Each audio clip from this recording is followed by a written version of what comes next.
We are now recording, I think. Give me a couple of schwangs. Oh, you're texting. Absolutely go fuck yourself. I'm not texting. I'm putting tags on to post on Tumblr. That's better. I mean, I think it is. Can we move the plastic bag so that it doesn't... We're not going to get plastic sound in the back. Yeah. Yeah, exactly.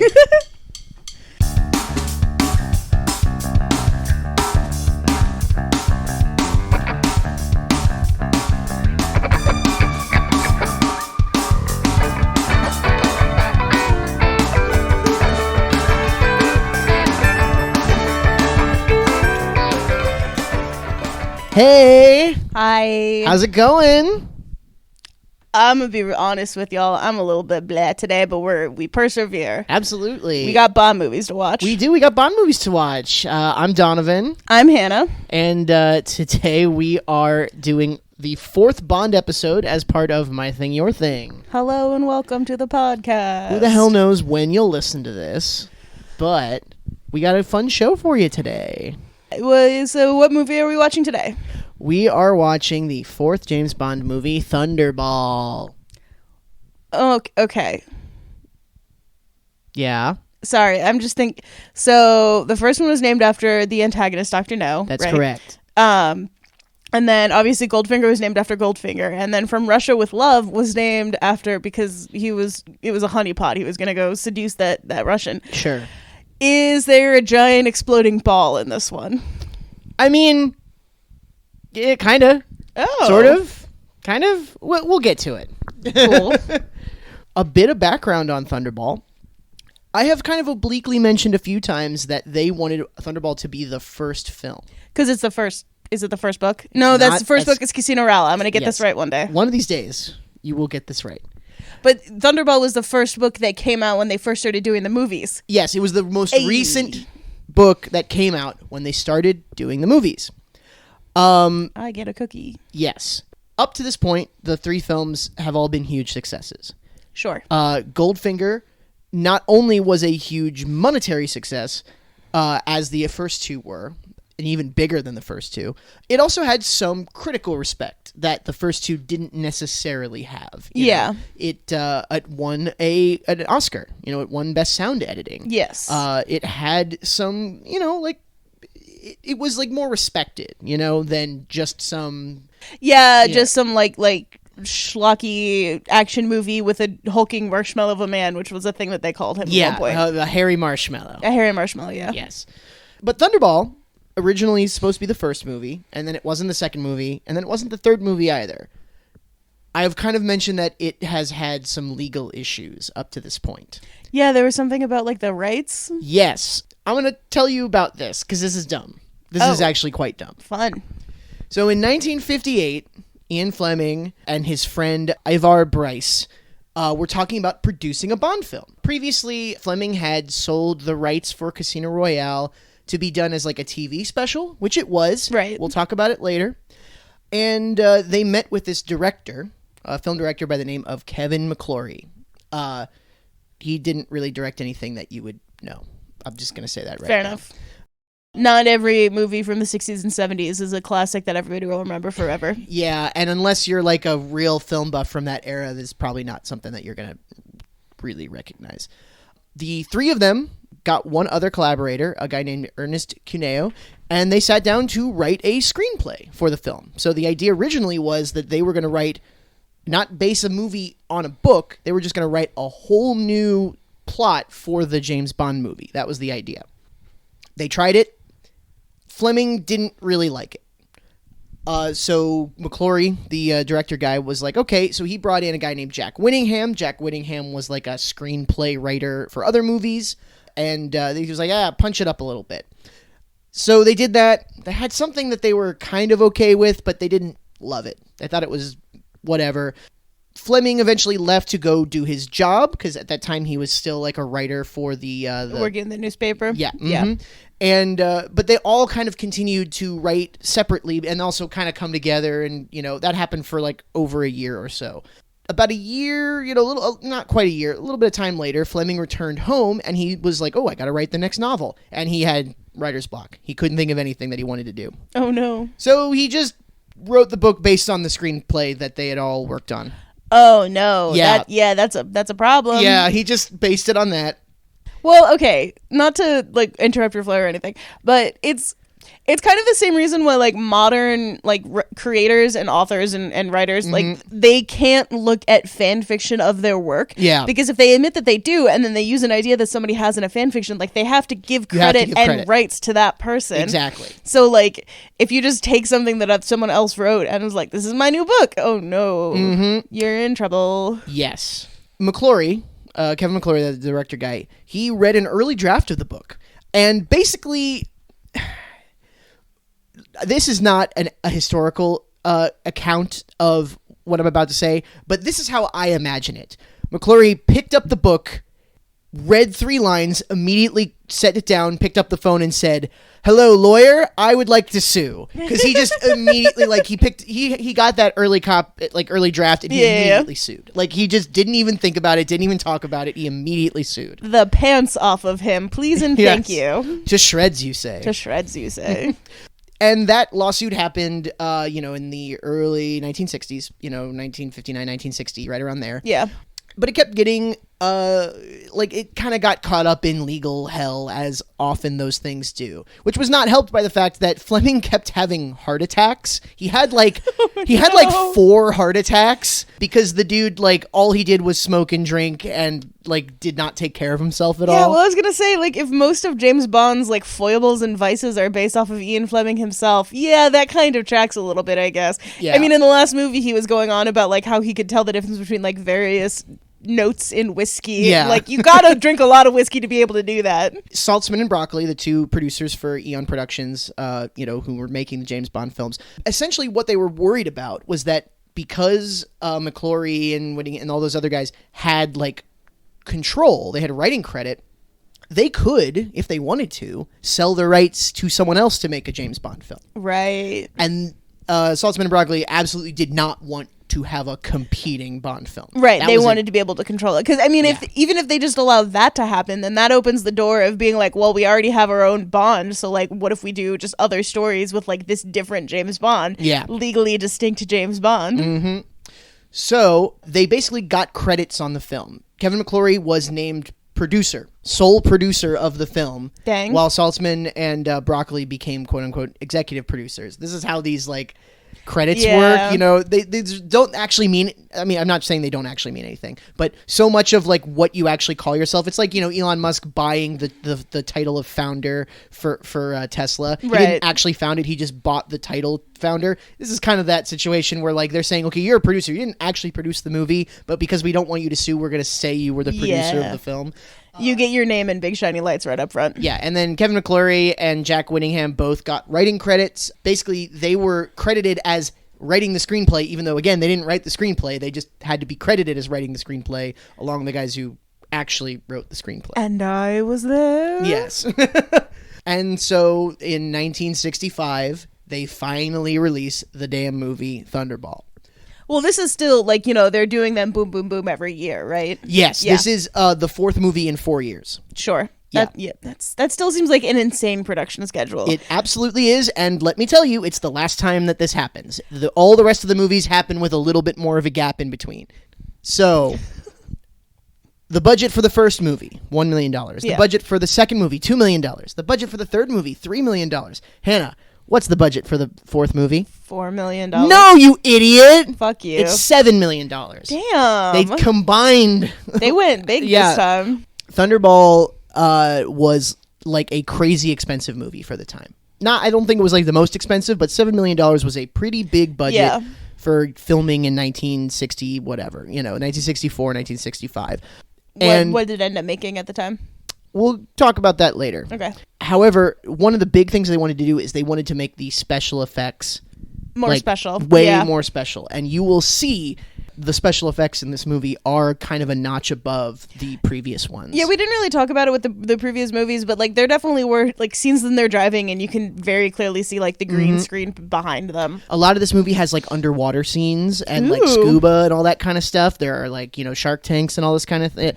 It's a whole big rigmarole, and you can really tell that there's a lot more going into this film. Yeah, I mean, if you got sharks, then you gotta have like shark handlers essentially on set, and also, well, I was gonna say also safety officers, but I don't know what sort of safety officers they had in 1960. What was this? 5, 6? Yeah, well, yeah, 65. Yeah, 65? I mean, I'm sure they did. Like, don't get me wrong, but They had at least one guy whose job it was to like yank him out of the water if the sharks got too frisky. Fun fact: we're gonna talk about it. Does he get bit? No. A lot of the actors coming back, obviously Sean Connery, the sort of like The core MI6, everybody's there. Yeah, Miss Moneypenny, M and Q, they're all back. We got another Felix Leiter, a third different actor playing Felix Leiter. A third Felix Leiter has hit the franchise. In 4 films. By the way, Felix Leiter is in 11 films and is played by 7 different actors. Woof. And 3 of them are Jeffrey Wright, the most recent guy. Uh-huh. So, Is he the one who had it for the most, like, is he the one who had the job for the most movies? I mean, yes. Yeah. Which is wild considering. Okay, if we consider the theory of, like, 007 is the moniker, not the person, and so is Felix Leiter. That means that the Americans are much worse at keeping their spies alive. Hannah, there's a problem. I know. No, there's a second problem with that. What? There's a guy who's Felix Leiter in one movie, and then a different guy, and then that first guy comes back later as Felix Leiter. Oh my god, the Americans are just brainwashing them and popping new guys out. This is some MK Ultra bullshit going on here. MK Ultra bullshit. Well then, but why does James Bond know it's him every time he looks at him? He's like, oh, it's my good friend Felix Leiter. Is he also brainwashed? I have to either assume A, yes, or B, MI6 keeps really close tabs on who the American spies are, so they can just be like, yeah, you have to pretend that this guy is Felix Leiter now. Yeah. One last note. The intro song. There was kind of a kerfuffle for the intro song this time around. Oh, is it not by the lady who did Goldfinger and Diamonds Are Forever? So, fun fact. John Barry, the guy who wrote Goldfinger, wrote another one, and they recorded it with Shirley Bassey. But for some reason, they didn't like it. So they re-recorded that song with Dionne Warwick, another singer at the time. Just the same song, but by someone else? Just the same song, but someone else. And then they decided they didn't like that either, so they wrote another song, a totally different song, and had Tom Jones sing this one. And famously... Not unusual. Famously, Tom Jones, in the vocal booth while singing the final note of the song, passed out. What? He, fainted. Oh, no. Because he was, holding a note for so long? Yeah. He really went for it. It's just a movie, legend kind of moment, That's kind of amazing. Can you find recordings of the other 2 versions of the song? Apparently, yes. Apparently, they were released in, 2000. Years cool. and years later. A Shirley Bassey, record release had that on it, even though it had been 30 years since it was recorded. Yeah, Just also chuck that on there. At this point, the rights have expired. It's fine. Don't worry about it. Mm-hmm. Yep. So there we go. Thunderball, the next film. I feel like this is the one that I know the least about. The least of the plot going. I mean, I didn't know anything about the other ones either, but I could, if you showed me a picture of them, I could make an educated guess about oh, Dr. No, there's a mad scientist. He's going to try and take over the world. This one, no clue. So the main thing about Thunderball going in, and this isn't really a spoiler, is that Thunderball, the book, was the first one to introduce the concept of Spectre. Which is already been established in the movies. Which is one of the reasons why they wanted to do it as the first movie. And Dr. No and the books did not work for Spectre, so they were sort of like adding it to the films because they wanted the concept of Spectre in the movies. And so this one is a very Spectre heavy plot. And so you will see Blofeld again, who you see a little bit in From Russia with Love. You don't ever see his face, No, you see him from the back and he's petting the cat. Anyway. Any whoozleby. Ba-da-ba-da. Thunderball. I actually don't know this one that well. I was gonna say that can't be the song. If it is, chalk one up for me. Best Tom Jones impression. Yes. It's such a sunny day, such a sunny day, such a sunny day away.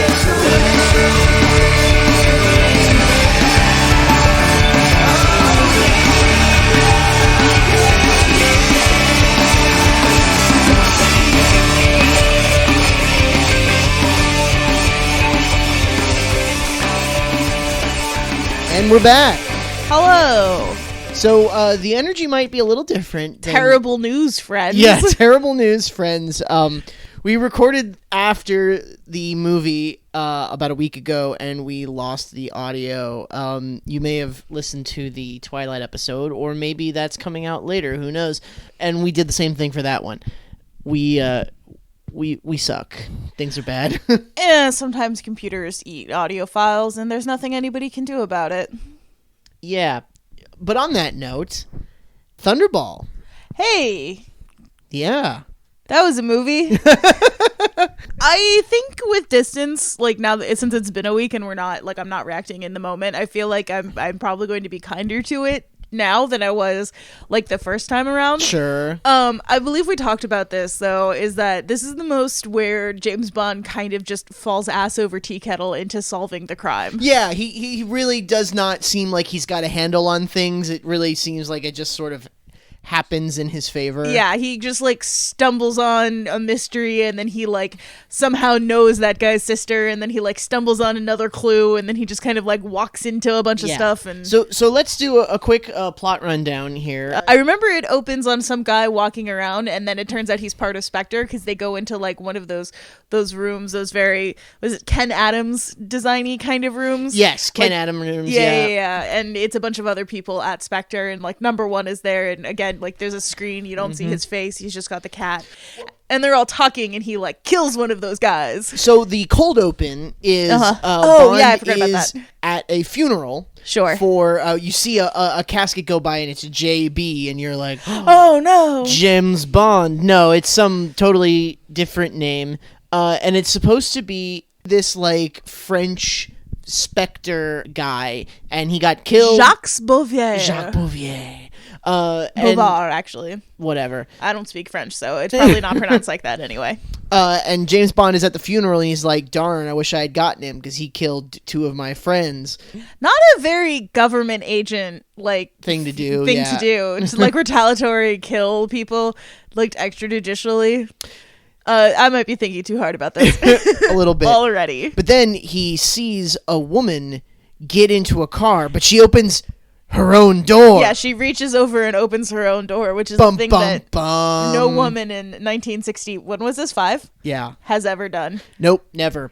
And so that one clue makes him realize that, oh, this guy actually isn't dead. It's all a ruse. Mm-hmm. So he goes back to this guy's French chateau and kills the guy. Like, just fucking straight up murks the guy. 100%. And, like, breaks so much stuff in this very fancy French house. Like, they're just, like, throwing... I like Francie. Francie, yeah.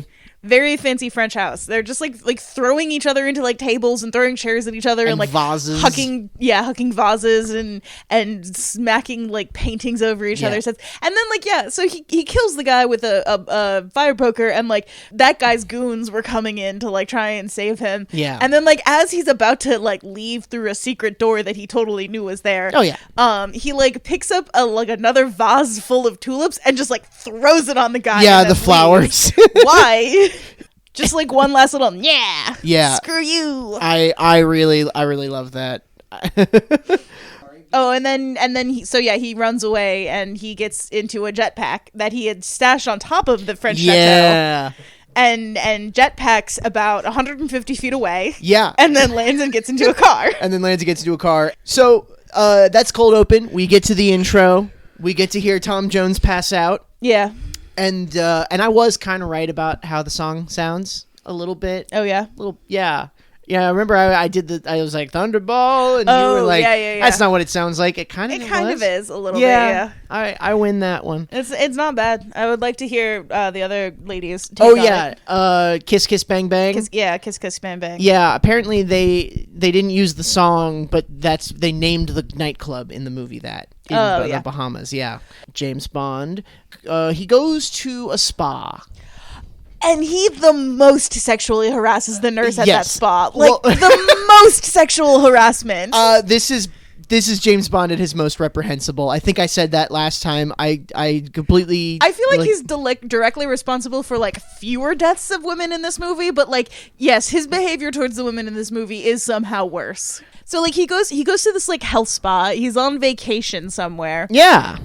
And, like, he's just, like, constantly, like, groping and inappropriately touching this nurse. And then, like, there's one point where, like, there's some, like, spy versus spy stuff going on where, like, he sees another guy and they're kind of just, like, gently fucking with each other. Yeah. And the other guy, like he's on some sort of, like, pneumatic stretching machine. Yeah. And the other guy, like, cranks it up to 11, and so the nurse rushes back in and is like, oh my god, I must have accidentally turned the dial up. And James Bond knows that guy was the guy who did it. Yeah, it was 100% not her. Yes, 100% not her. And so she's like, oh my god, I'm so sorry, please don't tell anybody, I could lose my job. And he's like, well. Yeah. And then they have sex in the steam room. Yeah. And it's very, like, James Bond knows that nurse didn't do that, and, like, he does not tell her, and then uses that leverage to have sex with her. He is coercing her. He is coercing her into sex. It's really gross. Yeah, and I know it's the 60s, and so the idea is just like, well, no, she actually really wanted it. She was just being, hung up by all of our puritanical ideas about sex. If that actress was told at some point you have to pretend that you want to fuck James Bond, she did not convey that. Yeah, no, she did not. And I don't know that anybody told her that. I think they all just assumed it's James Bond. They all want to fuck James Bond. Yeah, I think I said this in the last movie. It is very clear that second wave feminism has not happened yet, or at the very least, it has not hit the pop culture mainstream yet. Because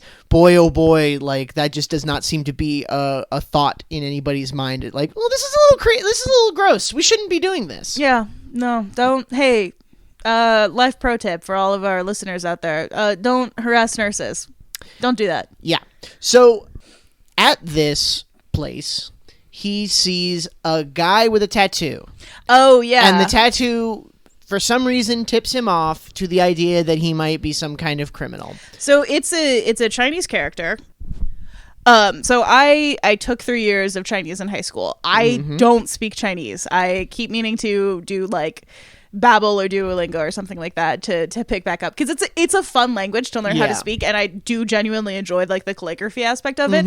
But I recognize this character because it's one of the easiest ones to learn. Sure. It is literally Zhang, which is, like, middle. Like, the direct translation is middle, but it is the first part of Zhongguo, which is China. So, like, in Chinese, like, China is Zhongguo and America is Meiguo, and, like, Italy is, like, Iguo, and, like, all that kind of stuff. And, like, Zhong means middle, and then Guo means country. So, like, it's just middle. There's literally no reason why this tattoo should have been like, oh, those guys are part of the triad, except for the fact that it is a Chinese character. It also doesn't ever connect to anything. Yeah, he sees the guy with the Chinese character and he gets suspicious of him, and then later he's, like, wandering around at night, and, like, some guys come in with a dead body, and he just, like, goes and snoops on the dead body and sees who it is. And then later he gets told, hey, this guy Derval. Yeah. Yeah. So he sees this guy who's, like, this French pilot, and he sees that guy is dead in a body bag. And he's already suspicious of stuff going down because he saw a guy with a Chinese tattoo at this spa. The guy at this recuperating spa, he is recuperating because he's having his face altered to look like the pilot. Yes. And the pilot is at this spa, or he's not at the spa, he's nearby because he's going to a NATO air base that just happens to be nearby, which, by the way, is the spa that James Bond just happens to randomly be on vacation at. There is no, like, it's not like they sent him, Goldfinger, it's like, well, they sent him on vacation because they knew Goldfinger would be there. This is completely by accident. Yeah, ass over tea kettle. So this Spectre agent pretends to be this NATO air pilot while he's on a training mission with atomic bombs. And so he steals a plane with 2 atomic bombs, and then he lands it in the water, and then the main bad guy, of the movie, Emilio Largo, he brings his boat and he takes those 2 atomic bombs. And there's lots of like underwater scenes because it's all filmed like underwater. And, yeah. Spectre basically holds the world for ransom. They are like, yep, we're gonna blow up either a UK city or a US city with these bombs. Unless you give us, I forget exactly how much money it is. It's like $100 million or something like that. Yeah, something like that. They bring all the MI6 agents in, and James Bond just happens to see the picture and is just like, oh, this is the guy, and this girl in here is his sister, and she's in the Bahamas because that's where this picture was taken. Yeah, again, so he saw the guy is dead, saw the picture, and was like, oh, this picture can't have been taken yesterday because I saw that guy dead 2 days ago. Mm-hmm. So I have to go talk to his sister who's in the Bahamas. Yep. And so he goes to the Bahamas, which just happens to be where Largo is hiding out, and that's where his like house is and stuff like that. Yeah. He fell literally ass backwards into knowing this mission. Yeah, having all of the pieces spread out in front of him. Yeah. We did skip a small part, which I think is very funny. So the guy who replaced the Derval, the French pilot, is a guy who goes by Angelo Palazzi. And he tries to extort more money out of Spectre. Yeah. No, that's great. With the Spectre agent Fiona Volpe. Volpe, that's what it is. Fiona Volpe. So, like, he's like, oh, no, you need me. I need you to pay me, like, an extra $50,000 or whatever. And she was like, well, gosh, I guess we need you. And, like, my dude, you work for the murder factory. They're just going to kill you. Yeah, like, they're gonna kill you anyway. Like, she's going to say yes because you're dead anyway. It doesn't matter. Her name is Fiona Volpe. Volpe means fox. Fox, yeah. So there you go. So then basically James Bond, he meets with Domino, who is Derval's sister. Domino is a nickname, by the way. Yes. And he calls her Domino, and she's like, how did you know to call me that? Only my friends call me that. And he's like, it's on your anklet. Good job. Creepy. Oh, yeah, no. She says, you have sharp eyes, and he says, you should see how sharp my teeth are. Hey, what? Yeah, Gross. what is that? What's that supposed to mean? And so then he starts to seduce this Domino, who is the mistress of the main bad guy, Largo, but is pretending to be his niece, which, ew. Super gross. Yeah, she keeps calling him her, like, is it... It's not patron. Is that what it is? She calls him something like I'm his ward or something like that. Yeah, exactly. Yeah. And but she's his mistress. It's bad. Weird and gross. Yeah, and so basically the plan is they just kind of like fly a helicopter around the island for a few days and try and find where the bombs are. Yeah. Like and then he keeps trying to like date her to like also figure out where the bombs are. Yeah. Also, we when they first met, she is diving, and so he is also diving, and they put both of them put their hands directly on coral reef. And I freaked the fuck out. Yeah, Hannah freaked out. Don't do that. Don't like, stop touching the reefs. We need those. This is my impression of Hannah. I was like, no, we need those. Accurate. It was really good. There were, I will say, there were a fair amount of fish in this movie. Saltwater fish, not totally my bag. I prefer freshwater fish. I feel bad for all of those sharks because there's like... Oh, hang on. We'll talk about the sharks. Well, I want to say really quickly, though, that like the Largo has like a pool full of sharks, but it's like 18 inches of water. Oh, yeah, it's like, not it's deep. Very shallow. They're swimming, and like their dorsal fins are constantly out. I'm like, that can't be good for those sharks. Yeah. But eventually, Bond, he goes to Largo's estate, and he escapes. And after going back to Nassau, he hitchhikes, and this lady picks him up, who we know as Fiona Volpe, the henchwoman, and the two of them kind of have like a, she's like a femme fatale. Like she's very obviously trying to get with him so that she can kill him. And I will say they have kind of a interesting sort of scene. They do sleep together, obviously. They do have an interesting scene where like he kind of says like, I don't have any feelings for you. I did everything for king and country. And then she's just like, yeah, and you having sex with me isn't going to make me like change sides. Yeah. Which sort of directly addressing the whole, what was it, Pussy Galore? Is that the... Yeah, Pussy Galore. Yeah. Where he had sex with her once and then she was like, oh, I'm going to immediately have a face turn. Yeah, I'm going to be a good person now. Which is just completely wild. But they eventually find the bombs. Somehow. They just happen to fly the helicopter at the exact right time. And then they bring the U.S. Coast Guard and Navy, and they dive underwater, and they fight it underwater. Oh my god, this fight scene felt like it was like 10 minutes long. Oh, it felt longer than that. Yeah, it felt like it took forever. And like I appreciate that they put everybody in like different like the teams had different colors so you could tell who was who. Yeah. But like it was so much happening for so long, and like my memory is that like the music was really muted because it was kind of like we're underwater. Yeah. And so the movements are very slow, and then the sound is very low, and it's just like, oh, this is a slog. And also, you know, it's a bunch of no names fighting a bunch of no names. Right. You don't really have a lot of like, you know, investment in the scene aside from Bond and Largo.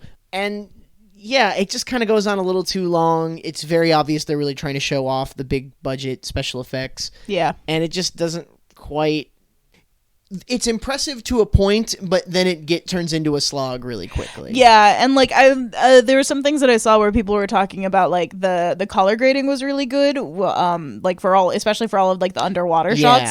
And so like I guess at the time technically it would have been very impressive, and like that would have been like how long they were filming underwater would have been a bit of a flex. Yeah. It's kind of like if you watch like old Disney movies, old animated Disney movies, there's usually a shot where one character is like wobbling his head while he's laughing, and like that's an animation flex because it's very hard to do that particular movement.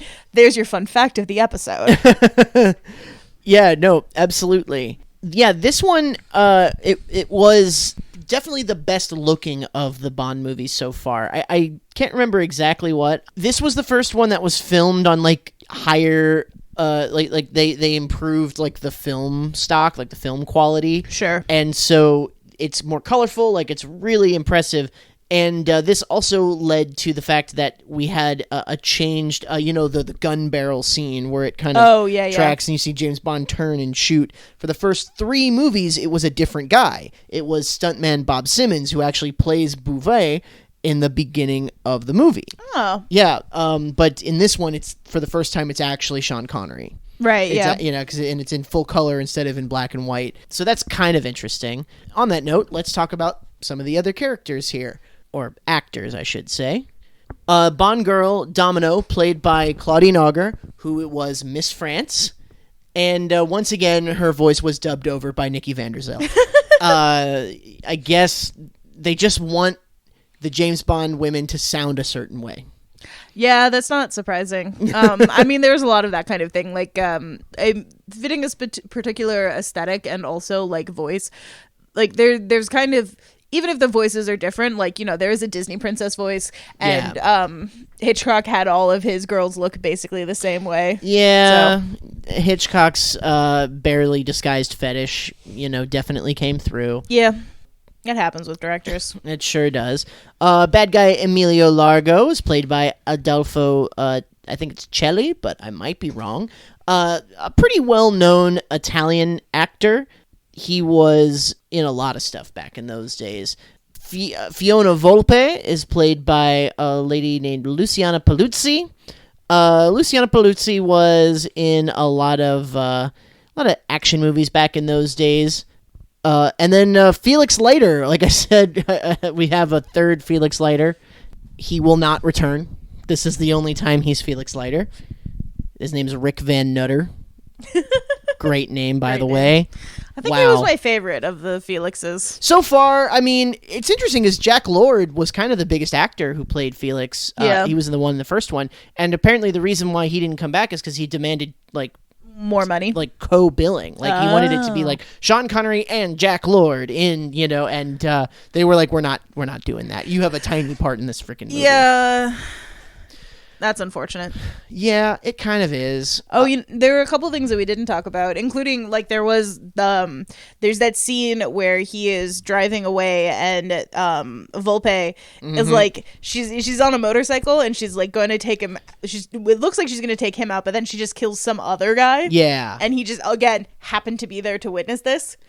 My favorite scene where Q shows up in the Bahamas and he's just like so upset about that he has to be there because he like hates supplying people in the field. Yeah, it's great. He's so done with James Bond. He's like, don't touch anything. He's wearing like a Hawaiian shirt. He like pops in from a wall. Yeah, he's fantastic. Just like constantly berating him, just like, stop touching that, pay attention, I need this back, things are expensive, stop breaking my expensive things. The other lady that he's working with as a spy, that is Paula. Oh yeah, she was in another of the movies, wasn't she? Yes, Martine Beswick, the actress. Yeah. She was one of the two Romani women fighting with each other in From Russia with Love. So that's kind of fun that we decided to do that. And she's just kind of in it for a little bit. She dies, doesn't she? Yeah, Volpe kills her, right? Absolutely 100% dies, yes. The other one would have been Pinder, played by an actor named Earl Cameron. Oh, yeah. Yeah, Pinder was the Bahamian intelligence operative who kind of works with them. Earl Cameron, the actor who plays him, was on a bunch of Doctor Who episodes. Yeah. And he was one of the first black actors to play an astronaut on television. Oh, fuck, good for him. Yeah. Cool, interesting guy. One of the things I like to do is I like to sort of put a spotlight on some of the like cool lesser known actors. He lived to be 102. Jesus Christ, yeah, good for him. He lived a good long time, unlike most of the people in these movies who seem to die immediately afterwards. Yeah. They meet James Bond and then 3 days later they're dead. Yeah. Does Pinder survive the movie? I think he did, yeah, if I recall correctly. Because the last time he was in the Caribbean, his local counterpart did not survive the movie. Quarrel. Rest in peace, Quarrel. Rest in peace, Quarrel. You'll be fighting dragons in the sky. Actually, you shouldn't be. You didn't handle them on land very well. Yeah, don't do that. The sky is their domain. Yeah. And one other little fun fact, Blofeld, obviously you don't see him very well, is played by an actor named Anthony Dawson. Anthony Dawson was the corrupt geologist in Dr. No. Oh, yeah. Yeah. So, you've got kind of some fun stuff around here. Another character who met James Bond and then died 2 days later. Weird. Honestly... If you're a dude and you meet James Bond, there is a very high chance that you are going to die. And if you're a woman who meets James Bond, there's an about 100% chance that you're either going to die or have sex with him or both. Yeah. It's not a good... You just don't really want to meet him. Okay, James Bond as a moniker for a position and not an actual person theory out. James Bond as a chaos death god in. Ooh, you know what? I like that better. Yeah. Yeah, that James Bond is sort of this weird embodiment of, and that's why he can kind of like keep coming in. Yep. And different names, like different time periods, and everyone's just like, oh yeah, that's James Bond. That's James Bond. Oh yeah, how old is James Bond? Oh, he's like 40. Wait, but he's been an agent for 60 years. Yeah, but he's 40. Yeah, but he's 40. Don't worry about it. Anytime, like, he's some like old Mesopotamian god who like it's the worship has been forgotten in the same way that like dog joke has been forgotten, and so he's just kind of like hanging around. And I was like, oh, I don't know, maybe I'll like fuck around with British intelligence for a while. Yeah. Anytime someone starts thinking too hard about why he's been 40 for 60 years, they just immediately start like bleeding out of the eyes and nose. This is why Felix Leiter, because he's the one who keeps figuring it out, and then he keeps getting erased from existence and replaced by a different Felix Leiter. Yes. That's what's happening. We've cracked the code. Oh, we didn't talk about the boat chase at the end. Well, I was just about to talk about special effects. Oh, cool. So, special effects, this movie had a much bigger budget, and they were really into the special effects. Yes, they were. And not only that, it won an Oscar. It won an Oscar for Best Special Effects. It's crazy how that worked. The jetpack, real. 100%. They used it for the Super Bowl, the first Super Bowl, which would happen later this year. Wait, the first Super Bowl happened in Why did I think that was going back to like the 30s or whatever? So the NFL started way earlier, but the first Super Bowl wasn't until the NFL and the AFL came together, which was in the 60s. I would probably know that if I was better at reading Roman numerals. Yeah. Excellent point. See, I'm Donovan the Fourth, so I have to know how to do Roman numerals because it's gotta know which side that I goes on. Yeah, it's literally on my driver's license, so I had to learn. All of those like underwater scenes, the spear gun, when James Bond shot that guy with a spear gun after having sex with Domino underwater. By the way, you can't do that. It doesn't work. Like in the ocean? Yeah, no. There's just nothing to like get any sort of leverage against. Yeah, and also don't fuck behind a piece of coral. We need those. And I don't want to get too blue about this, but like there's a certain amount of lubrication that needs to happen during sex, and it can't happen in salt water. Like I'm telling you, it's not happening. They could have just had them have sex on the beach, like in From Here to Eternity. Why didn't they do that? Easier, way better, but any whoozleby, all those scenes shot underwater, those were real. They paid a bunch of divers to do that. Yeah. That shit's all crazy. The sky hook that's used at the very end of the movie, that's a real thing. It's doesn't work quite that way, I don't think. I was gonna say because he like puts a vest on and that the skyhook is attached to, but then he just holds on to Domino. No, she's getting ripped out of your arms and she's stuck on the boat. Her body is broken in half. Also, they left that scientist guy in the ocean. Yeah, they like the water. There's this like he's like a renowned Ukrainian Polish, I think. Polish. Yeah, he's like a renowned Polish nuclear physicist who like knows about bombs and stuff. And he was being held by the bad guy on the boat. And then they save him in the end. And then like this boat that they're on is gonna crash. We'll talk about it. But they save him, and then they just like leave him in the water. And James Bond inflates a boat, like a saved boat, and then he like puts the sky hook up, and then him and Domino like zoop off into whatever, and he's just left there in the water in a place that is renowned for a specific kind of very vicious shark. Yes. They just let this man die. The sharks are not a real species. Yeah, what are they, like the golden coral shark or something? Yeah, not a real thing. Not a real thing. I forget what sharks they used to film in the movie. But fun fact, they used all real sharks in this movie. And they didn't do a good job of safety. In fact, Sean Connery almost got bit. There's one scene where he kind of swims through a tunnel and then he goes into a pool and he gets out of the pool really fast. In real life, that shark was in that pool with him and he barely got out in front of it. Which whoops. Yeah, I feel bad for Sean Connery, but I feel worse for the sharks because they were harmed in the making of this film. Yeah, there's that like one shot at the end when they're like doing the underwater fight and they're like shooting like harpoons all at each other, and there's like a shot of a shark with a harpoon in its gills and it's bleeding. Yeah, they fucking killed that shark for this movie. Yeah, apparently there are some behind the scenes where people talk about how some of the sharks were mistreated, and this absolutely happened. This was kind of before the time where people really started to care about that sort of thing.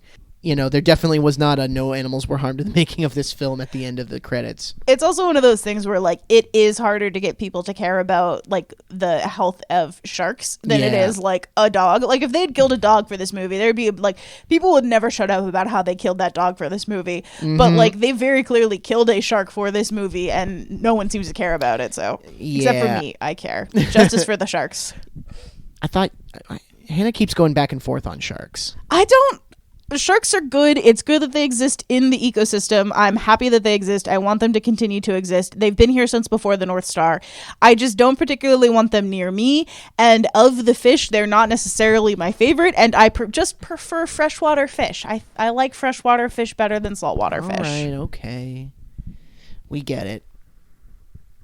You like fish. I'm not going back and forth. You just don't understand my nuanced opinions about fish. Apparently I don't. So...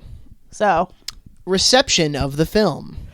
It was like mostly good. Yeah. At this point, a lot of people were basically on board with it being like, yeah, it's kind of silly action. Have fun. It's cool. Don't worry about it. Yeah, it's interesting because it seems like when the movie first came out, the response to it was really good. Like, people really, really liked it. And not only that, it made the most money of any James Bond film. To this day, the most money of any James Bond film. If you don't account for inflation, Skyfall still has the highest overall box office. But I should mention that Skyfall cost $150 to $200 to make.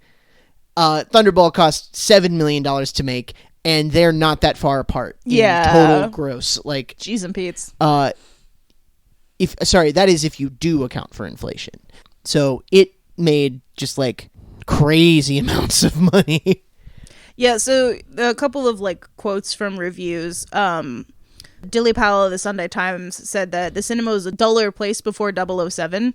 I can agree with that. But there were also like there were some people who were like it does like get bogged down. Philip K. Schur, who was writing for the Los Angeles Times, said the submarine sequences are as pretty as can be in Technicolor, featuring besides fish and flippered bipeds, all sorts of awesome diving bells and powered sea sleds, not to mention an arsenal of lethal spear guns. If I could have just known more than half the time what precisely they were doing, the effect could have been prettier yet. Yeah, we kind of mentioned that. It's a little hard to follow some of those scenes. And, it's kind of, it's a little slow. And I think modern James Bond fans look back on Thunderball, not negatively, but they sort of have slowly kind of soured on it a little bit, where they're not quite as hooray about it as they were kind of when it first came out. There's also at least one reviewer who said that Sean Connery looks a lot more haggard and less heroic than he did 2 or 3 years ago.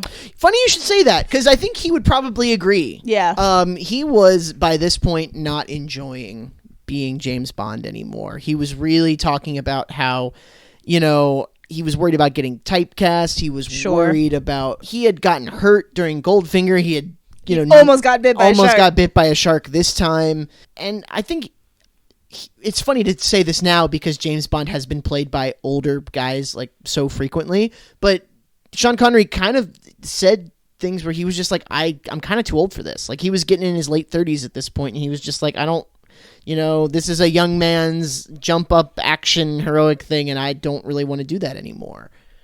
Yeah, I can see that. Especially with, like, being thrown around in Goldfinger and then having to be around a bunch of sharks in this one. Yeah. I'm not overly familiar with the rest of Sean Connery's body of work. Au revoir. Au revoir. I mostly just know, at this point, James Bond. And then also Highlander and Zardoz. And League of Extraordinary Gentlemen, the movie that made him quit acting. Which I get. I actually kind of like that movie, but I it's do bad. too. Yeah. It's bad, but I like it. It's enjoyably bad. Yeah. We should talk about that for the podcast at some point. No, I don't know about that. But, like, he obviously made, like, a bunch of money, and he got very famous off of the James Bond movies. Did he do anything else that he was also very famous for? I mean... Famously good for? He was Indiana Jones's dad. Oh, yeah, I forgot about that. Okay, so here's the thing that I'm having a problem with, is because, like, James Bond, Sean Connery looks so different from, like, how I'm used to Sean Connery looking, that, like, I can't place his face in other things right now. You're right, like, James Bond, Sean Connery, and Sean Connery from, like, the 80s later is so different, which kind of brings us to another thing, which is that we kind of talked about how McClory retained the rights to Thunderball. He decided a good 15 years after this movie came out to sell his rights and have another James Bond film made separately, and that film was called Never Say Never Again, which starred Sean Connery, not very old, he was in his 50s, though, at this point, a much older Sean Connery, and that Sean Connery looks the in-between of the James Bond Sean Connery and the older Sean Connery, and it's kind of weird. Like, it's sort of uncanny. He's like, obviously it's that guy, but it really looks like you took two different guys and face blended them. It's the war tortle of the Sean Connery evolutionary forms. It was the first middle evolution I could think of. Yeah, the Pokemon reference really got me, Hannah. Good job. Yeah. But we'll probably talk about Never Say Never Again a little bit more when we get to the 80s. Sure. And we get to Are we watching Never Say Never Again? Up to you. We can, or we cannot. Depends. I'm gonna say I would like to at this point, subject to change depending on how burnt out I get on James Bond movies. All right, we'll get there. We'll see how that goes. Is Never Say Never Again part of our retrospective collection? It's not part of the collection. Okay, we would then have it also might be contingent on availability for us. Yeah, we'll have to figure that one out. Altogether, fun. Yeah. Not my favorite. I'd say probably. Oh gosh, I'm gonna say probably like Goldfinger. Goldfinger, Dr. No, this From Russia with Love. Wait, you have Russia with Love last? It's just kind of like the. That's the one with fun. Istanbul. Yeah. For me, it's Goldfinger, From Russia with Love, this Dr. No, and I could flip this in Dr. No. I'll say that. No, okay. I guess I would put Dr. No last. A big part of my rating rubric is how much I like and enjoy like the female characters in it. True. And I'll put Dr. No last mostly because I fully don't understand what the fuck that lady is doing here. She could have just left. You didn't need to drag her into this bond. Oh, the Honey Rider. Yeah. There's no reason for her to be there. But yeah, From Russia with Love is pretty low for me because like the what's her face? The Russian woman. Romanova. Yeah, Romanov. I thought it was Romanova, but whatever. Molotov cocktease. Anyway, she like is the least character. Like she has the least characterization of, and she's just like, yeah, I'll do it for Mother Russia, and then she meets James Bond and is like, oh no, I'm totally ready to betray my country for you. I don't know. She's more of a character than Honey Rider is. Honey Rider is so like Dr. No is last, and then From Russia with Love is right above. Okay.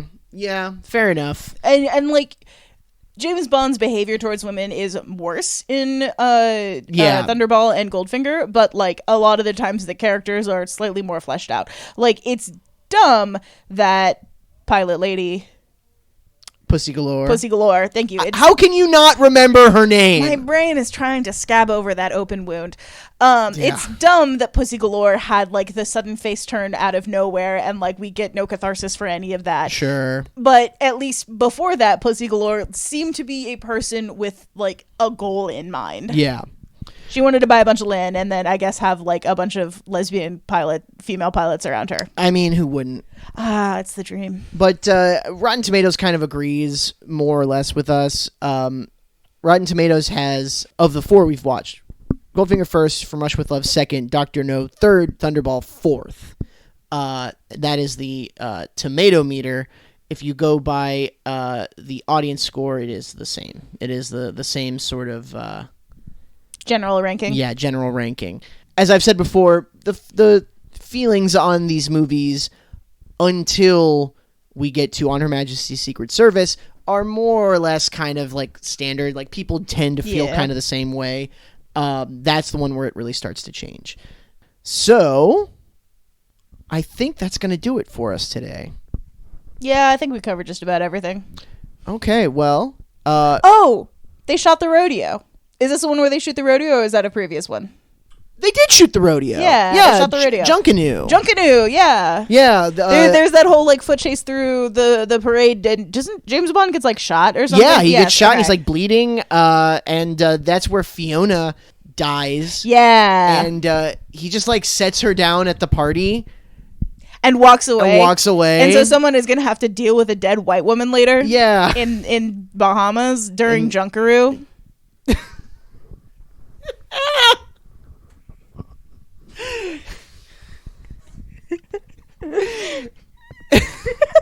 You good? In Nassau, in the Bahamas, during Junkanoo. Hey, man. It's late. I lost my job. My brain is a little bit fuzzy. Yeah. Oh, man. That happened since we watched the movie. It happened since I got laid off from my job. Yeah, when we recorded the first half of this episode, Hannah still had a job. Please enjoy this, and I don't know, listen to us on places that we put them so that I can not immediately have a panic attack.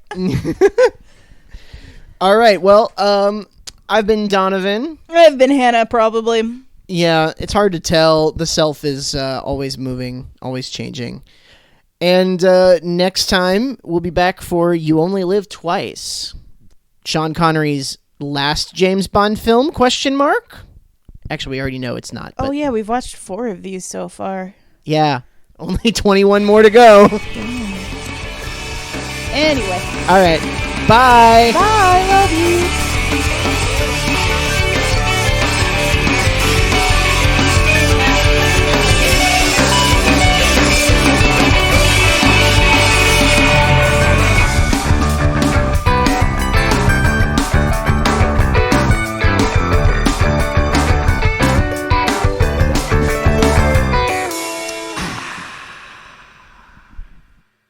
Thanks for listening. You can find us at mythingyourthing.com or at mythingyourthingpod on social media. Thanks to RK Maroon for letting us use their song Macaroni Art from the EP You Can't Eat Horses. You can get it at rkmaroon.bandcamp.com. If you have a thing you think we should talk about, email us at mythingyourthingpod@gmail.com, and maybe that could be our thing.